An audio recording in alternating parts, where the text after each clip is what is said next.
do that? I did a voice throw. That was amazing. He's got a soundboard. He's just as likely to urinate on you. What? All right. Escalated. I've got you on soundboard. So Josh Ryan's greatest got a hits. particular set of skills that we all have to be careful of. Did you do a CJ voice? Did you? Yeah, I do. Just fabulous. That's why I heard CJ. That's why I heard it. Sure. That's awesome. What's He's a your best lovely Jason? man. My best Jason. Oh, I've got a couple of those. The hard I part need- is trying to find the one I'm looking for in all of them. You gotta make one of those old school like soundboard web pages where you got the buttons, you know? Do you guys remember those? Like, there used to be like the thing where you had like the web page and just had, like Arnold Schwarzenegger saying something, and you just click each one. Mm-hmm. It does have buttons, but I don't have it memorized. There's too many of them. I'm right there with Bo.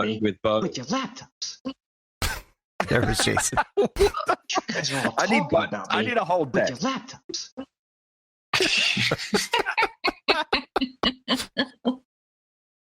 Oh, that's so good. We should have a board of red buttons that we could just go whack. Like that. Oh my god, I just blew COVID all over the office.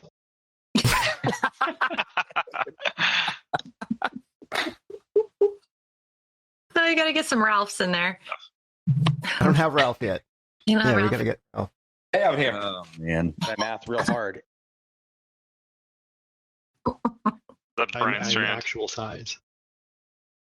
BB King saying I'm actual size. Nice.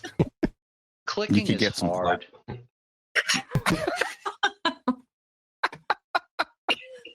Have you got the soundboard set up? Was that what we're playing with now? that's what I'm doing. Yeah. Brian. That's why we don't have any of our most recent videos edited. Because he's not doing the work. I believe in you. I believe in you. He's doing the important work. Mm. That's right. The magic poop collector. See that? I'm Does gonna not give these. sound like I'm gonna give these to Bo, and he's gonna remix them all. Oh, yeah. Yeah. Yeah, I'll sample this into a song for you. that was some other girl. That was some other girl. I've tried that before too, Deb. It never works. Some other Aussie said that. I'm like so curious where that came from now. Like, what was the context? No, you'd think I'd know. I said it. All right, so now I'm picturing Ryan just in his house, like maniac, laughing all the time. And with that, it is 1:00 Eastern time, and it is time for your webcast, Joff. So we had about 2,000 people register for this in 24 hours. So I think this is a topic that people are interested in, and so I know I'm interested to hear what you have to say. If this is your first time on a Black Hills Information Security webcast, thanks for being here. We really appreciate it. Hopefully you come back for the ones in the future. And with that, we have people on the back end trying to answer your questions. Either you post them in GoToWebinar or in Discord. But if you have questions, we'll be looking for questions that we can ask Joff to help maybe fill out if we see people asking the same question multiple times or things like that. You ready, Joff? Yeah, as ready as I'm going to be. Can you see my screen? Absolutely. And to everybody, if you ever need a pen test or information security services, you know where to find us. And with that, Okay, well, welcome everybody to Move Aside, Script Kiddies, Malware Execution in the Age of Advanced Defenses. Hey, if you see me looking sideways like that, it's because I actually put the slides on a separate monitor. I'm going to try to put the GoToWebinar in the middle here. But that's so it has a nice 4:3 aspect ratio, so it looks good over GoToWebinar. So, all right, so let's get moving. I thought this would be a fun title, just because a lot of us these days are having a lot of trouble getting malware to execute in environments, and that's because the defense world has gotten a whole lot better. Who am I? Well, if you don't know me already, and a lot of folks do, because I tend to have a pretty public face these days with Security Weekly and a lot of the Black Hills stuff. I'm Joff. I am a malware developer, researcher, pen tester at Black Hills Information Security. I also teach for the SANS Institute. Sec 573, which is a Python class for pen testers, as well as defense and forensic topics covered there. Co-host of Security Weekly, as already mentioned, and a musician and lover of geeky things, which means I like playing music. I like playing the keyboards once in a while when I get a chance.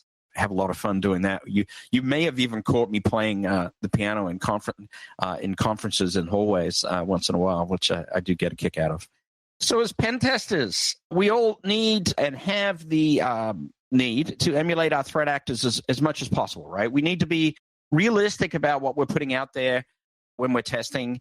And really, our goal is to be able to demonstrate risk, right? We want to emulate the real threat actor and give that actionable value at a reasonable cost. That is ultimately what we're doing whenever we're in a pen testing context. Defenders, of course, love tuning their skills for tools, techniques, procedures.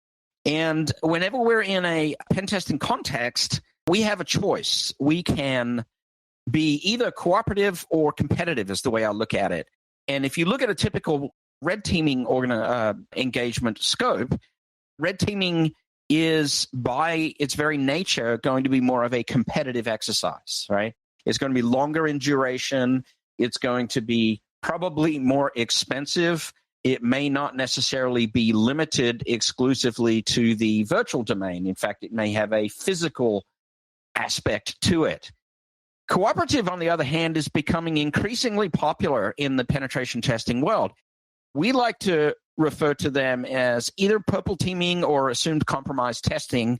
And the idea of a cooperative activity is that we scope an insider threat idea, right? We leverage real-world tactics to gain our privilege, to potentially escalate privileges, to laterally move, access sensitive data, and so forth. But we do it with eyes wide open, where the defenders can see what we're doing. They can converse with us as we do those things, and they can get value out of it in terms of tuning their skills and the tools, tactics, and procedures, and so forth, right?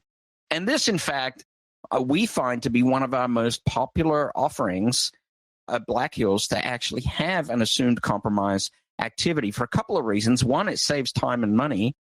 But two, it becomes a real knowledge gaining in a bidirectional sense exercise. So if we position a pen tester on a workstation asset within the organization in the role of an ordinary employee, and then we have that pen tester work towards privilege escalation, lateral movement, and sensitive data access, that's what I like to think of as kind of the three-step of assumed compromised activities, and we communicate openly and cooperatively with the defense team as we go through that exercise, we can create what in essence becomes kind of like a scientific experiment where we document all the things we're doing. We let the folks know when those things are actually happening. And then we have that open communication of, did you see these activities? Did you not see these activities?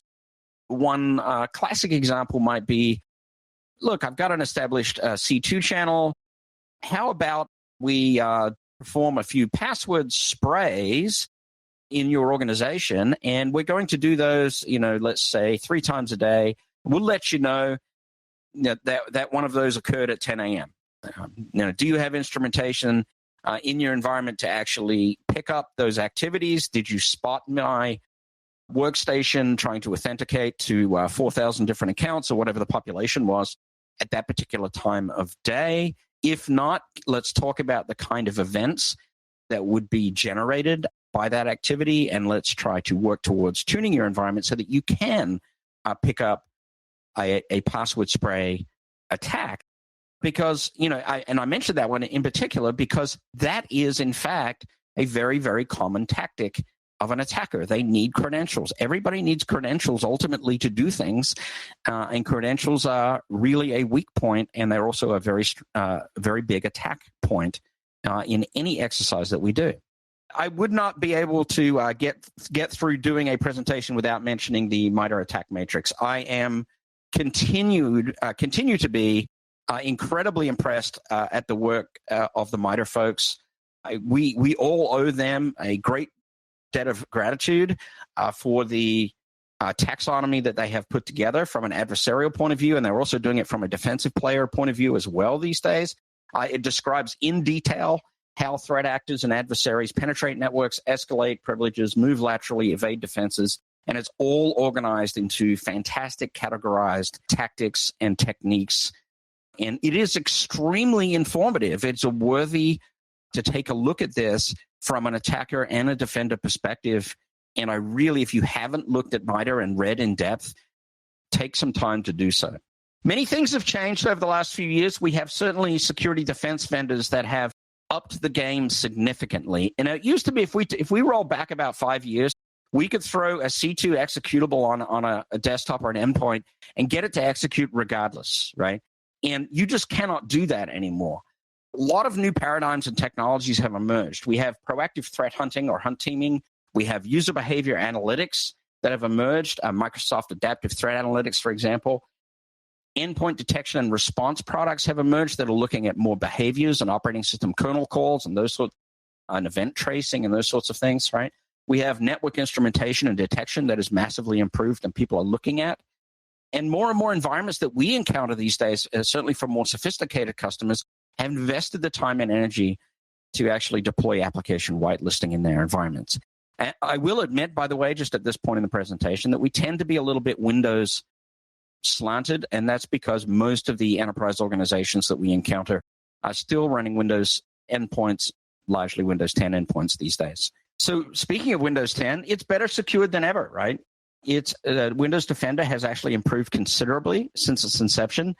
Application Guard, Credential Guard, various memory guards for exploitation attempts. PowerShell, as we're well aware, has really, really well instrumented logging capabilities, transition script block and module logging, for example, constrained language mode, AMSI with specific hooks for PowerShell to defend against scripting language exploitation, and also the fact that the event tracing these days is more and more actively being used by a lot of the EDR and defensive solutions to see what is going on the endpoint. So we're now in a world where the endpoint is really, really well instrumented. Even for those organizations that are not quite as capable, there's still quite a lot of stuff there on the Windows endpoint just out of the box. Now, there's plenty of those that have a dedicated security operations budget, and they have more resources to leverage the best of breed technologies out there to really strongly instrument their environments.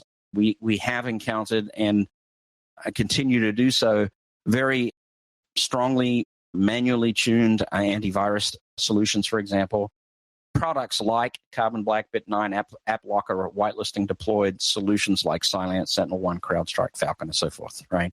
Things that really are getting very, very good, particularly at detecting a lot of the scripted-based attacks. PowerShell has really been targeted for defense, and it is being detected really, really well these days in terms of a lot of these solutions.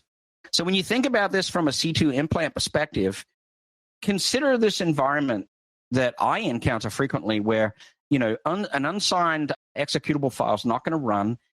Visual Basic Script, such as something that you would run with C script or W script, is not going to execute. PowerShell is heavily, heavily tracked. Module logging, script block logging, and event tracing, perhaps. The endpoint is forwarding event information. Defensive solutions are leveraging Windows event tracing as well. Egress traffic is very, very heavily filtered, and the only internet communications that you can get out of that environment via a web proxy that's perhaps authenticated. So you're really in a tight situation as an attacker when you have this sort of world, right? In fact, the only communications channel largely available to you in this situation is via TLS over HTTPS, and that's it, right? And there are a lot of environments that will go to the extent of filtering unknown protocols on a network basis, that will go to the extent of filtering ICMP, that will appropriately instrument DNS, so the UDP channels are closed up. And so you really do end up with just a TLS channel that you can get out. Let's do the Wayback Machine just a little bit, but it's really not that Wayback. Remember that Metasploit is still an entity in the attacker's toolbox or in the pen tester's toolbox. It is still an amazingly flexible and useful environment as a C2 channel. There are many payload options, but most commonly a lot of people are still using the reverse HTTPS or the reverse TCP payload with the Meterpreter, because the Meterpreter is a really incredibly capable shell as a command channel if you can get it established. Furthermore, the MSF Venom command still offers us a tremendous amount of flexibility. A lot of the output executable formats that will get caught today, frankly, for example, executable DLL, PowerShell, JAR, HTA, VBS, etc., right? Those things are going to get busted in terms of that default output from Metasploit almost universally today. And I think Windows Defender is probably one of the most strong defensive solutions that's getting those things caught. Even if you use some encoding, you're still going to get in trouble with some of those. Now, what I find very interesting as a pen tester and as somebody that's going to adopt and use the shell code out of some of these tools is the transform output formats from Metasploit, for example, right? You can get raw binary machine code out of MSF Venom for a reverse TCP or reverse HTTPS. You can get C# byte arrays. You can get C byte arrays, Java, Python, Ruby, and so forth, right? So in the case where you can get the transform formats, you have the opportunity to integrate those into other payload delivery mechanisms, but you need to be a little bit of a programmer, right? You need to get your programming hat on and understand how you might want to do that. And then obviously the huge point here is defense vendors are universally going to have signatures for most, if not all, of the Metasploit machine code. So if you look at the raw binary machine code that comes out of MSF Venom, just about no matter what you put it inside of in a cradle of sorts, if you like, it's going to be signatured, right? It's going to get caught just by the nature of the pattern of bytes that are inside of that binary or that carrier mechanism that you have. But there is always a way around that. So naturally, in the executable case, why won't my exe run? Well, here's an example, right? Metasploit templates are in use if you don't specify one yourself. What do I mean by that? Well, when Metasploit generates a reverse TCP or reverse HTTPS, it's going to actually generate the shellcode, create a unique executable segment for the PECOF executable.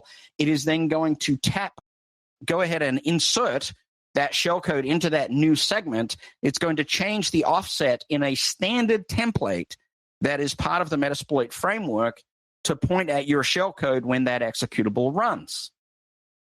Well, if you think that a standard template has not been incorporated into an antivirus vendor's signature set, I think you're being really, really naive. It is and will be incorporated into their standard signature set, along with any and all iterations of shellcode that you could possibly generate. So therefore, you're going to get busted, right? Now, you can change the template. I mean, this is an old trick. It's been around for a long time, but the -X flag on MSF Venom allows you to use any executable as a template to carry Metasploit code. And so you can actually change that, and it still does work in some cases these days. So don't forget some of those tricks. What about executable signing? Now, don't forget, if you have a code signing certificate, and you can do this by setting up an organization and proving that you are who you say you are. So admittedly, you have to probably set up a bogus sort of LLC if you're in the States here, or some sort of company organization around the world, and then apply for a code signing certificate, and then you could leverage that certificate to sign any executable content that you might generate out of any of your tools. You're going to stand a better chance of getting an executable to actually run if it is signed versus unsigned. And so leverage that if you can. If you're a Cobalt Strike user, for example, in our red team engagements, we will incorporate a code signing certificate into some of the pivoting activities, the lateral movement activities inside the malleable C2 profile. And it's important to do that so that you get signed executables if we're trying to execute via executable formats versus unsigned. What about network traffic? If you look at it from Metasploit, well, if you use the reverse HTTPS, for example, your initial certificate exchange 99% of the time is going to get stopped because the network IPS vendors, be they on the endpoint or be they just next generation firewall vendors, are going to see that exchange and they're going to clamp down on that traffic, right? So you definitely want to use your own domain and your own legit signed certificate if you're using TLS traffic to carry the C2 channel. Otherwise, you're not going to get anywhere today. Now, Let's Encrypt has done us all a big favor. In more advanced environments, they actually may look at the age of the certificate and you may still be in trouble. Okay. The other thing to be aware of is if you've got a second stage, which I actually don't recommend these days for C2 channels, unless you actually encode it and you're using a server-side certificate, then forget about it. You're going to be busted, right? It's just universally that second stage shellcode by the endpoint defense on the system and or the network IPS in line somewhere is going to stop your traffic, and you're just not going to get there. Encoders are not bad with MSF Venom, but we should remember, keeping on the Metasploit theme for a minute, that encoders do have specific machine code routines that have to run for the decode portion when that shellcode is executed, which means on the decode portion, it is going to write machine code back to the executable segment in which that shellcode exists. Now, in some cases, that can be a problem because for defense vendors, it is always going to be better for you as an attacker if you can mark a memory segment as read execute only instead of read write execute. If you have to mark a memory segment as read write execute, that's another red flag from a defense perspective that you probably have some self-modifying machine code that's running in that memory segment.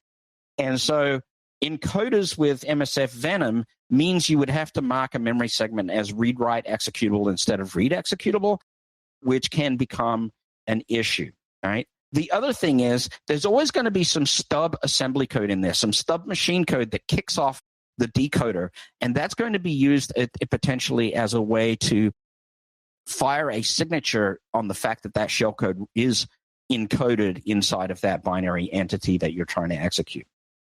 My personal kind of rules here is to leverage the MSF transform formats, but do your own custom encoding inside of another programming language instead of using the encoders that are inside of Metasploit if Metasploit is the source of your machine code. Never use a second stage payload, but rather try to stick with a single stage and stick with 64-bit these days. It's pointless using 32-bit machine code for a couple of reasons. One, 32-bit machine code is well and truly instrumented from the defense vendor perspective, and they have a handle on you. They're going to see it every single time. Secondly, though, 64-bit machines, they're universally common today. If you are unable to get a 64-bit executable content to run, I would be very, very surprised. Okay? And then finally, try to customize your payloads to live off the land where possible, especially if you're in an application whitelisting environment. You're going to have to live off the land, right? You can execute shellcode from many different programming or scripting languages.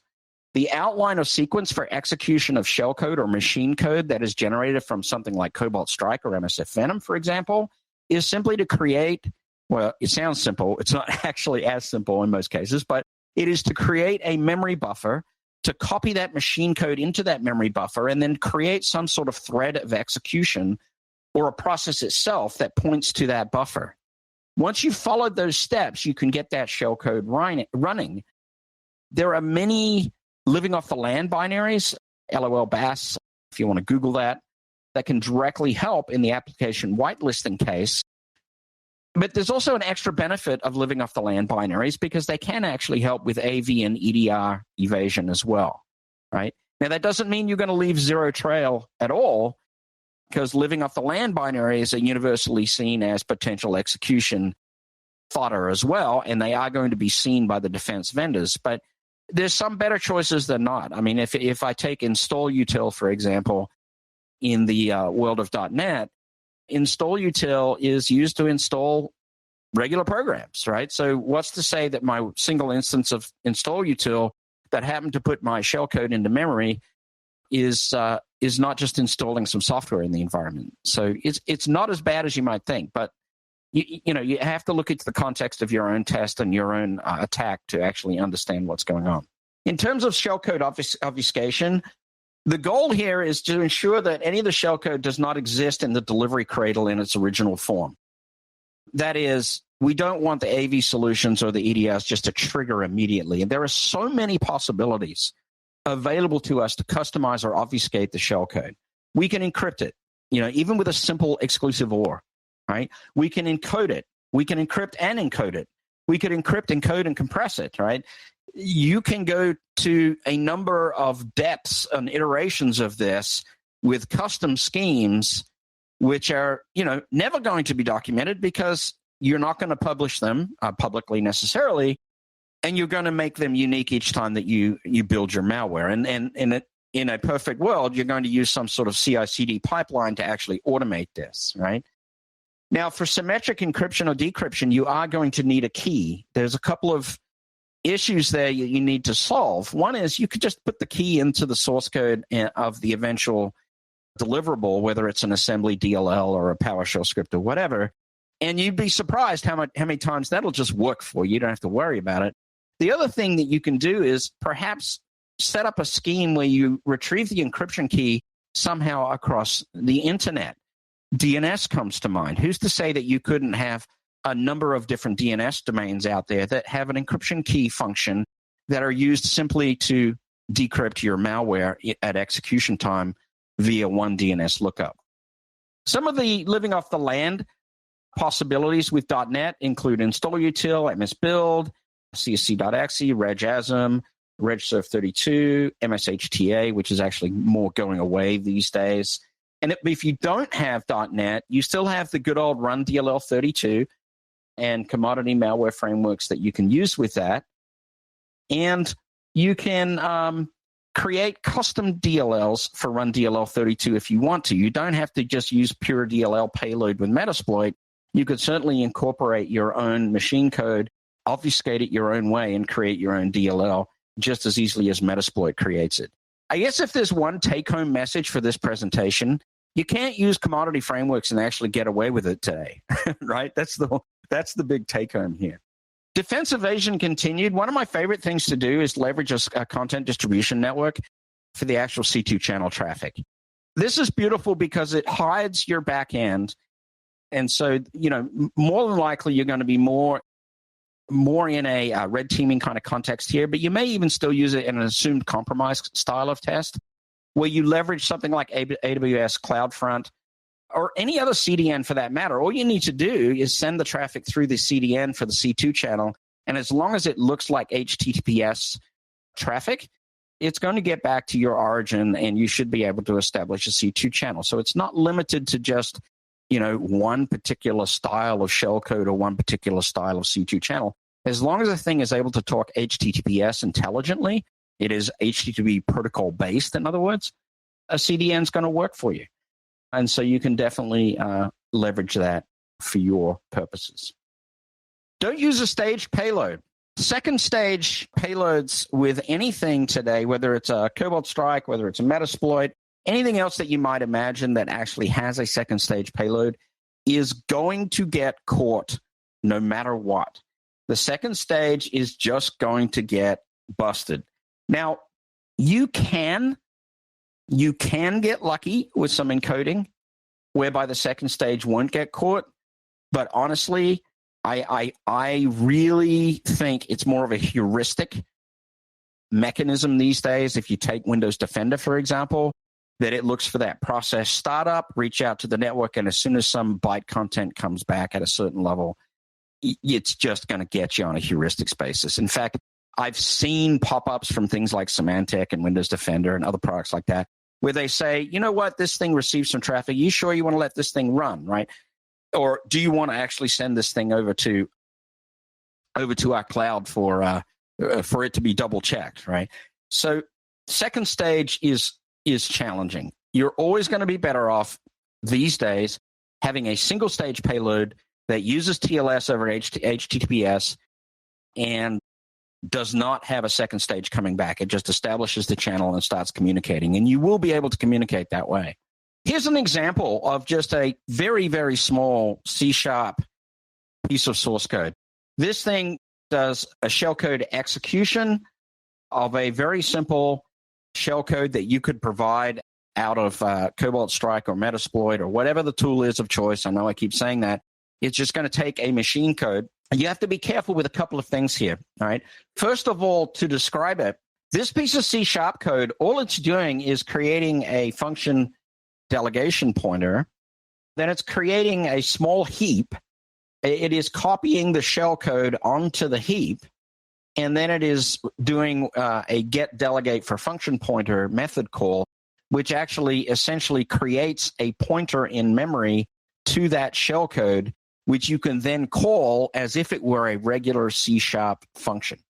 And so it's a very simple method to encapsulate your shell code inside of C# and get it to functionally execute. Now, you have to be cognizant of the architecture that you are running in terms of your operating system when you build and compile this thing.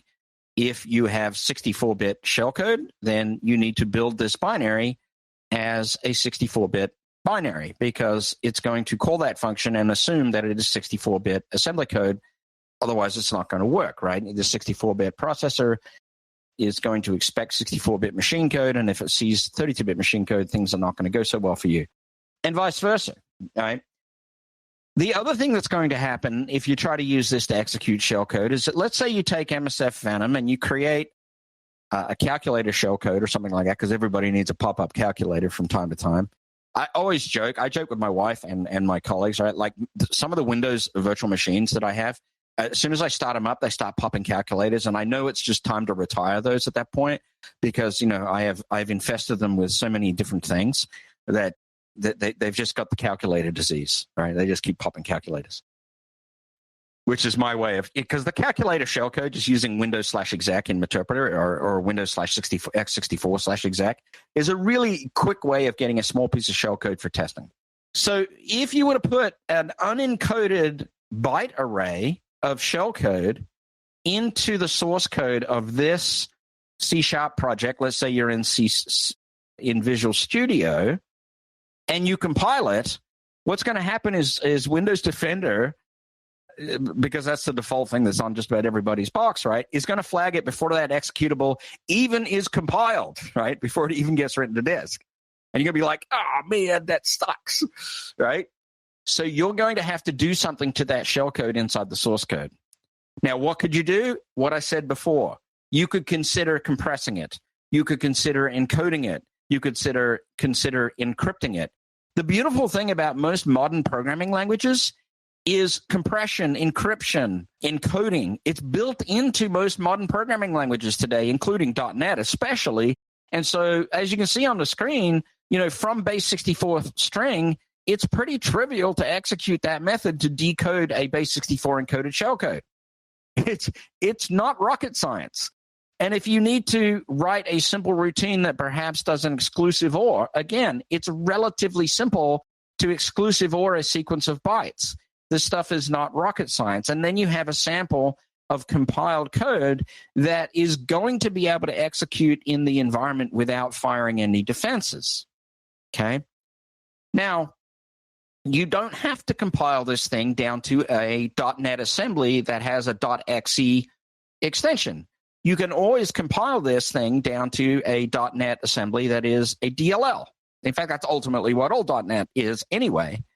And if you do that, you then have the opportunity of being able to use something like PowerShell or another .NET tool like InstallUtil or RegSVR32 or RegASM to load that code into memory.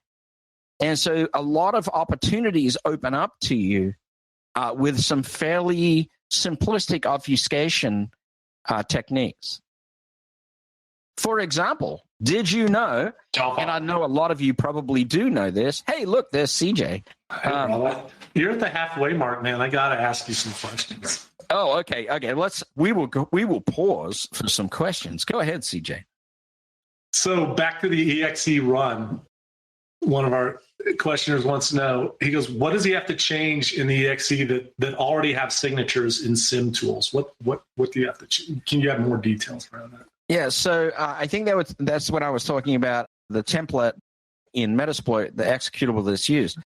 My favorite trick, pick up a legitimate Windows executable, be it write.exe, notepad.exe, you name it, and then when you generate the shellcode, from MSF Venom, use that legitimate Windows binary as the template instead of using the standard template that comes with Metasploit. And not only that, specify the -exe only option in MSF Venom, because what that does is instead of creating a random new segment in the PECOF file, it actually overwrites the original .text segment in the executable code and makes you a much more obfuscated binary. That doesn't mean it still won't get caught, but you are raising the bar significantly if you do things like that, right? I think that addresses that one. All right. As a blue teamer, the number of ways you can evade camouflage these malicious programs this is depressing. Now, that's a comment. Dang it. I had a whole list of these. Depressing, but I'm on the red team side of things, so there's nothing more I can say about that. Our aim is to help the blue teamers. We try to figure it out. Says you can't. He says, I don't think this is true. He says you can't use commodity. You can't use commodity frameworks, but it's useful for testing your grounds, right? We can't. Yeah, I'm not trying to assert that commodity frameworks should be thrown out. In fact, I'm trying to assert here that you can use commodity frameworks and you just leverage them in a different way and repackage them in your own software. Right? I think that gets at what you were saying. Yep. Which EDR is causing you the most headaches? None of them. No, that sounds really arrogant. Look, guys, I'm not going to recommend a product here.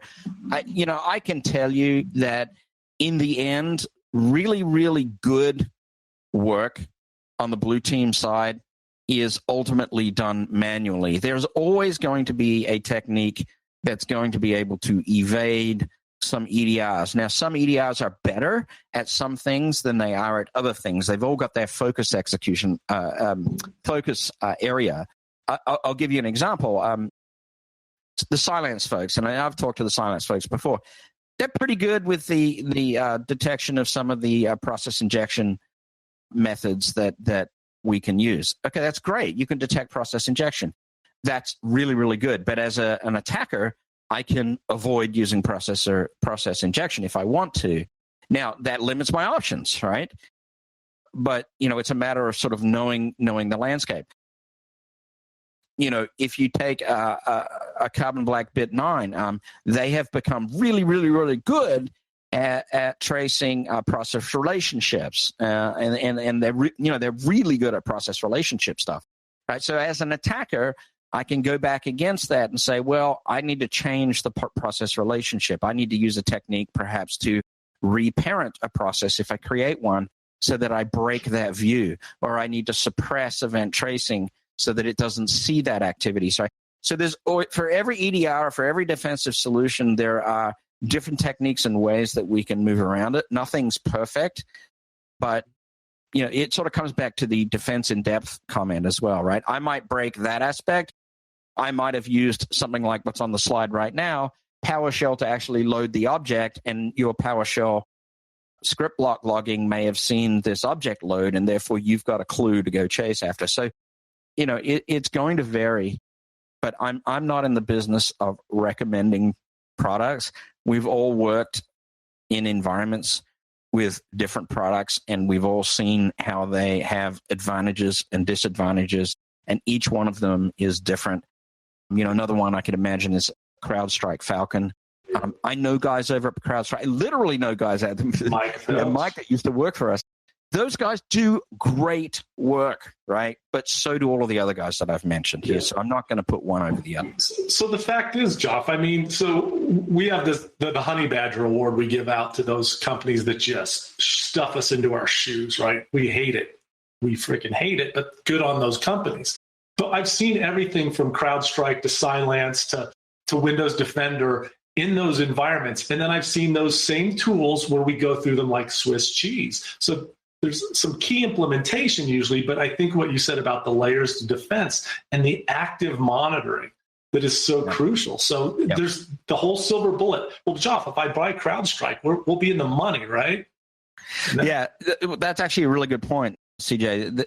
I ran into an environment, without mentioning any names, that they had taken hundreds and hundreds of hours and put effort into manual tuning, in their case of Symantec, that the payoff for them to put the hundreds of hours to customize, and with those hundreds of hours, they had studied pen testing, they had studied attack techniques, they understood what they were dealing with, and they actually put in active mitigations for that. And they were a very well defended environment. So, you do get back what you put into it, right? None of these products, when they come out of the box, are going to perfectly defend you. That's just the nature of it. You have to look at it manually, and it changes every day, right? The minute you stop me running PowerShell scripts, I move over to .NET Assembly. So the minute you stop me running, Visual Basic scripts, I move over to PowerShell or whatever. We move and change. We fluidly assess the environment. So you've got to try to cover, all angles as best you can, and put the time in to understand the actual techniques that are being used. Everybody wants the easy button, but it's an illusion. It's an illusion. The easy button is an illusion. All right, great questions.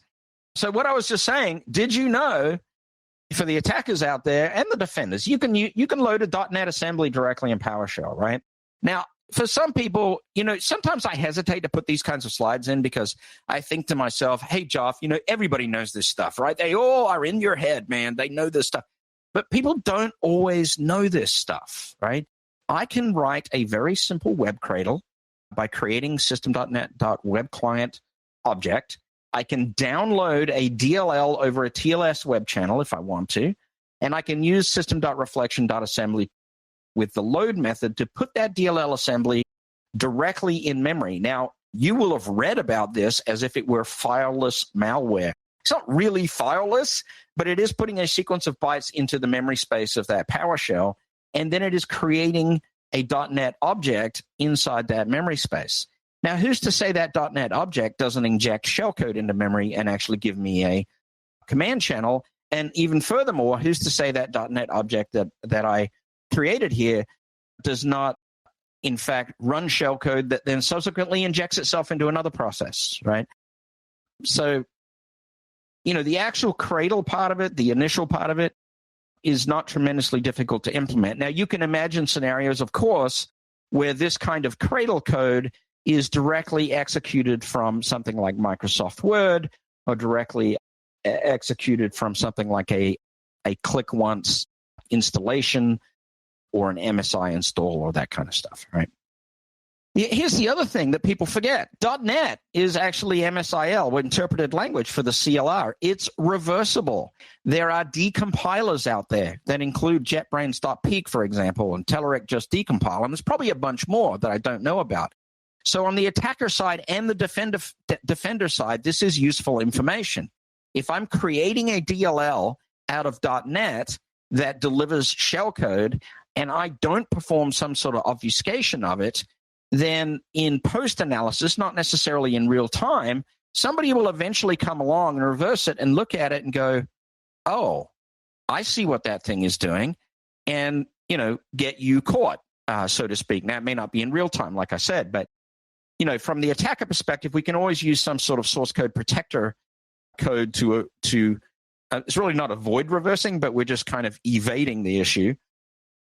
And something like Confuser X is a classic example of that, where we can actually put the source in and come out with when it is reversed, with something that's very, very hard to read, which is useful. We can go further than that, though. We can embed .NET within .NET. We can embed .NET within Golang, within another binary. There's a lot of things that we can do here. Another little comment I wanted to make, just sort of with my pen tester hat, is sometimes we do need to write things to disk. Although it's not popular to write things to disk, when you do need to write things to disk as an attacker, don't make it easy for folks. A lot of times I have found in a lot of environments, people have deployed PKI, and in those environments, the user workstation will have its own certificate, as will the user, and the cipher command can come in handy. I can use cipher-/e, for a directory, and then every file I put into that directory subsequently is going to be encrypted with my certificate. of my account that I'm logged into. And of course, this is a post-exploitation technique. But what that means is I'm just making it a whole lot harder because you have to be my token, right? You have to be me to decrypt that data. And so if you're a defender and you're trying to grab files, perhaps that I've left lying around and they're encrypted, well, I feel bad for you, right? It's just not going to work very well. Yeah, let's talk about AMSI really quick. AMSI, defenders, you guys might look at AMSI as a great boon, right? It can be annoying for me as the attacker. .NET 4.8 has AMSI implemented when loading assemblies now. So if I use system.reflection.assembly and I load an assembly or I load an assembly inside of C# source code, it's now going to be scanned by AMSI. Well, how long do you think it took the attacker community to work out what was going on there? I can tell you not long. Now, if you don't know about AMSI, well, it's really a response to fileless threats, right? AMSI was really all about getting the malware to be processed through some sort of engine if it was script-based, like JScript or PowerShell, or Visual Basic and Office macros, Visual Basic scripting, and so forth, right? It's really about non-AXI-based attacks and not necessarily software vulnerability focused, right? So, okay, now, with AMSI, we can have a little bit of fun. I always like playing with AMSI and just static strings in PowerShell on a command line. It's like, okay, what if I type invoke Mimikatz as a string? And AMSI goes, oh my God, that's malicious. That string is horrible. Thou shalt not invoke Mimikatz in your PowerShell. Now, that string is actually completely harmless, right? But AMSI just likes to say some strings are really, really bad, right? Or if I actually put the multi-line string for the first few lines of powerview.ps1, which is a tool that Will Schroeder wrote many, many years ago now to actually do some reconnaissance on environments. Oh my God, that script has malicious content, even though I just typed in a string, right? Or if I type in Jofthire Powersploit, oh my God, he is so evil. He shall be struck down immediately. You are, in fact, malicious, right? Or if I type in Jofthire invoke shellcode, right? So I think I'm really, really good, right? So I just type Jofthire and AMSI doesn't fire, so I'm not that famous yet. But Powersploit is a malicious string, according to AMSI. Invoke shellcode is a malicious string, according to AMSI. So not so good, right? It's amazing the simple things you can do. Look at the PowerShell context for a minute. I've got a little piece of code up there on my GitHub called PowerStrip. All the PowerStrip does is strip all the comments out of a PowerShell file, right? What did I say further up here? Things like invoke Mimikatz as a string or the credits to powerview.ps1 as a string are malicious. Well, if I strip out all those comments from the script, guess what happens? The PowerShell runs most of the time. Not all the time, but it runs most of the time, and it's a very simple technique to get around AMSI. Well, what if you don't have the luxury of getting around AMSI just by obfuscation? Well, you can go further.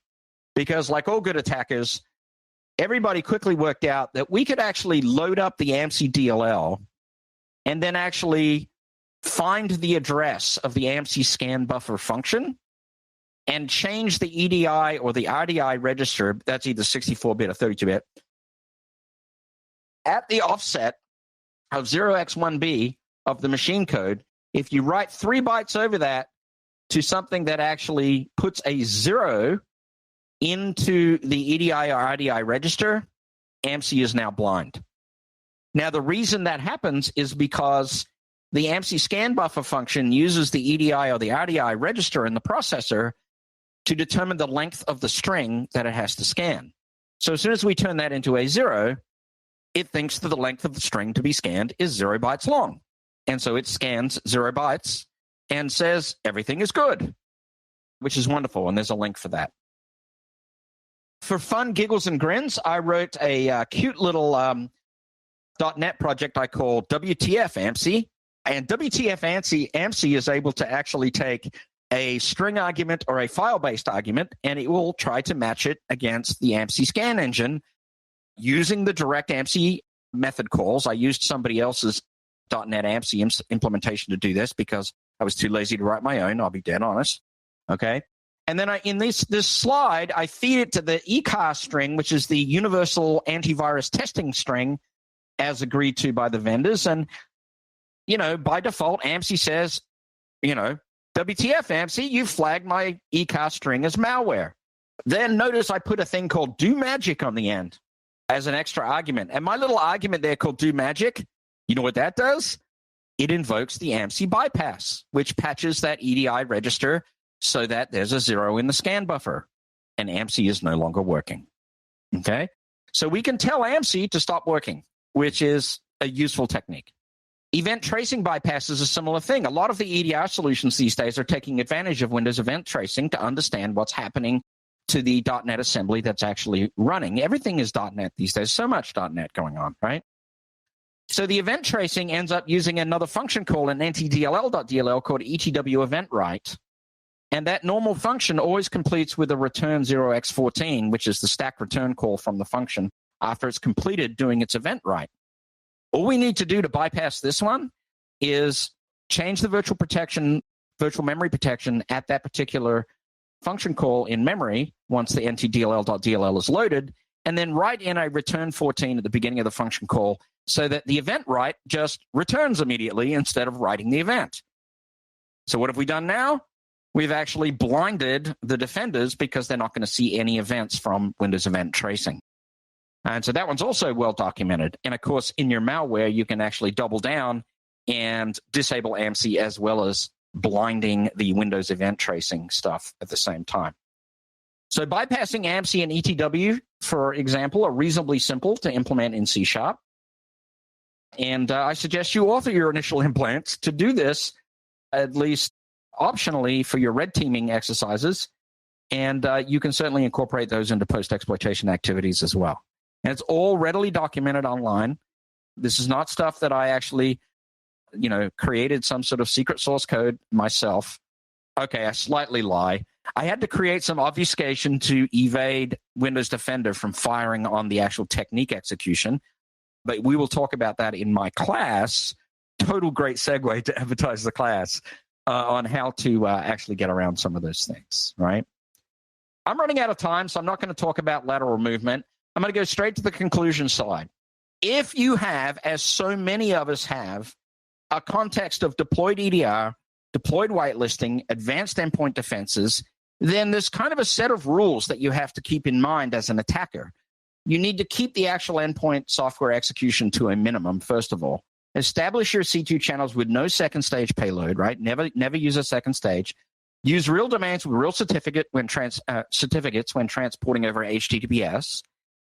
Leverage your defense evasion techniques, such as AMSI bypass and ETW disable code. Obfuscate your custom .NET assemblies. Sign your binaries. Leverage proxies where necessary for the lateral movement post-exploitation activities. And then leverage intermediaries like content delivery networks to hide your C2 traffic initially. So that's about the end of my slideshow. And here comes my shameless promotion phase. If you want to know more, and if you think that, oh my God, Joff has spent an awful lot of time thinking about this stuff, you would be right. I have spent an awful lot of time thinking about this stuff, and I decided to turn this into a course that I am teaching. And the first run is on January the 19th, and you will learn implant architecture with my own custom C2 framework. And then we will go through a whole bunch of different examples of how to embed shellcode in C#, Python, Golang, different process injection techniques, direct shellcode execution versus process injection, for example, evasion technique discussions, things like AMSI bypasses, ETW, and so forth. Please, I'd love you to come along to my class, register here. The link is really, really long. So I decided to create a bit.ly link here. So it's just bit.ly/Joff's C2 class. Not a fish. Or you can go to that. Not a fish. Not a fish. Promise you, not a fish. That's the registration link. It's going to be 4 sessions of 4 hours starting January the 19th. Mid-morning, I think we're starting Mountain Time, roughly. For those people that are not on U.S. time zones, you might be able to get away with coming in the evening. If there is considerable demand in Southeast Asia, for example, do get in touch with us, because I'm not opposed to teaching the class either early morning times or perhaps even later evening times for a particular run, because I do understand, having grown up in Australia, having traveled all over the planet, spent many years and hours teaching in lots of different countries, I really do understand the time zone challenges.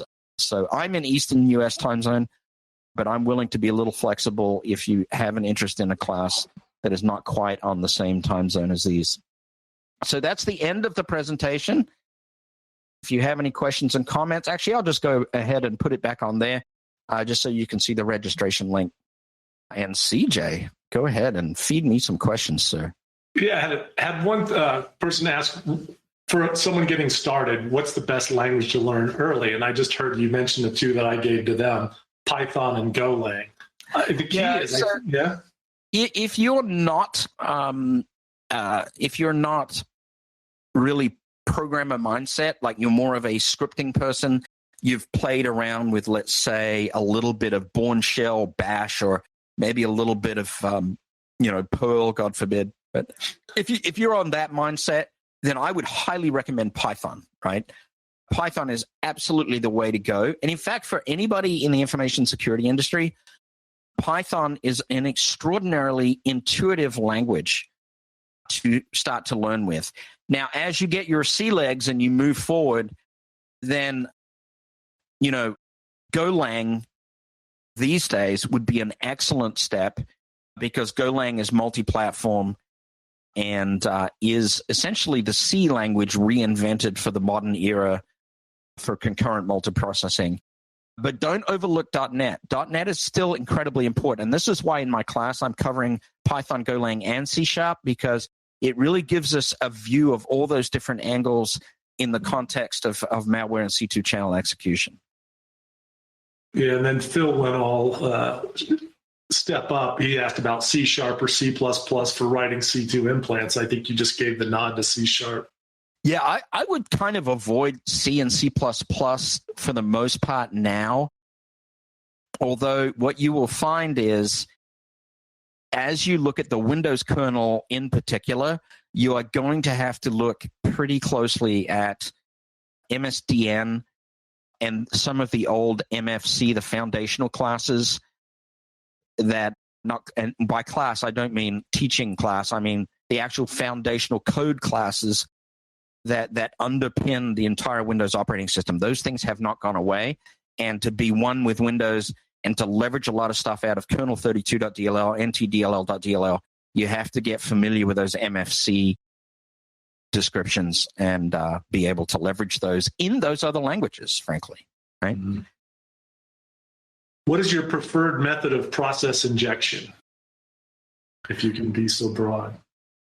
So I don't have a real preference for process injection other than to probably steer clear of create remote thread, because that one's the most obvious one that will get caught. And when I say that, create remote thread is a kernel 32 call. That one will get caught pretty quickly by a lot of, Silence is a good example of that, actually. Silence will probably bust create remote thread. There's a lot of implementation out there that talk about using asynchronous procedure call to do remote process injection, and I will put an example of that in my class and talk about the pros and cons of using that for remote process injection. To be honest with you, though, just to really get down to that question, I want to avoid remote process injection in some contexts as much as possible, especially if they've got an EDR that I know that's sensitive to that. I should try to not use it if I can help it. Excellent. I think someone's looking for an easy button here. What rules can I write for a SIM to detect C2 over CDNS? Honestly, I'm going to be a total shill here and talk about partner company active countermeasures. If you want to detect C2 really, really well, then you need to get into further instrumenting your network. And deploying a Zeek sensor is a really good way to start that. Zeek is an open source product, formerly called Bro. Some people just call it Brozeek. And Rita, which is the product that Black Hills developed in conjunction with Active Countermeasures in the early days, and now it's become Active Countermeasures. Open source. Rita is still open source. And Rita is still open source. Is 100% focused on the traffic beaconing characteristics of command channels. And all command channels that you have do have a traffic beaconing characteristic to them. And being able to detect the traffic beaconing characteristic with a high degree of probability is going to help greatly in terms of environments whereby the threat actor has, let's say, injected themselves into a process that's very well hidden and it's not so obvious on the endpoint what's going on. Awesome. Zach's asking about Shelter. It's a tool that apparently injects shellcode into EXEs. Are you familiar with it? You like it? Not familiar with the Shelter. I know there's lots of tools out there. You know, I have no doubt that a tool like Shelter or any of these others, if you are injecting shellcode into an EXE in the environment, you're doing one of two things. You're either overwriting the text segment of the PECOF with the shellcode directly, or you're creating a new executable segment in the image and then changing the starting code offset for the new segment. You know, it's not rocket science. There's a lot of tools out there that do it. They do it in different ways because the more you obfuscate in terms of injecting shellcode into an executable, then the less chance of some defense solution catching you. But eventually they will catch up, right? Because that's just a chase the tail sort of game, ultimately. Yeah. I'm looking around for Jason because he's going to step in here and step on us any second. Well, we are right up at 1:59, nearly 2 p.m. Eastern time here in the States. Really, thanks everybody for attending the talk. I hope you got a lot out of it. I know I sort of waffled on like I normally do, but part of it was trying to entice you to come to the class because I really am looking forward to teaching this stuff. Sincerely, I've put a lot of work into it. I think it'll go well. I'm deadly afraid I won't have enough material, but then I suspect I'm going to end up with too much because even as I do these presentations, I'm like, oh my God, there's so much there to talk about. I was going to tell you, Jeff, remember when you're saying, I don't know my slides, if I over or under, just judging from this? Yeah. You got more material than you need, which is good. Mm-hmm. Yeah, so, yeah, you know, here's the other thing, folks. When you're doing this sort of thing, you know, you're going to hear me when I'm training, assuming that you come to the class, giving you my viewpoint, my perspective, my experience, okay? That doesn't mean there's not another way. One of the most glorious things about teaching one of these classes is the two-way interchange that we get to have, where people go, hey, you know what? We could do this another way, and amazing ideas. And the great thing about that is I get to actually try to incorporate those into future classes. And so you're really doing me a solid favor by doing that, but it's also a great conversation. So I love that aspect of what we do. It just gets me really, really excited. So Deb is looking like she wants to shut this thing down at this point. No, keep talking. It's fine. Jason had to jet, so I get to be the one to put it into it all. Put it into it all. Finish it now. Thanks, Jeff. Thanks, everyone, for checking us out today. We are here usually on Thursdays with Webcast. And please check out Jeff's class. It's going to be amazing.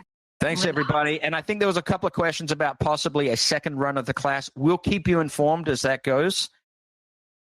But I'm going to try to do a few of them this upcoming year. So it's just a matter of scheduling. So pending an epic fail, yeah, there'll be more. Way to jinx them there, CJ. Jinxing Joff ain't going to happen. Not going to happen. Do it all you want. All right. Thanks, everybody. Guys, we will see you next time. I'm going to end for all. Avia. That's all, folks. We stop broadcasting? I don't think so, because I can still hear you. I can still hear you. I can still see you. This could get dangerous.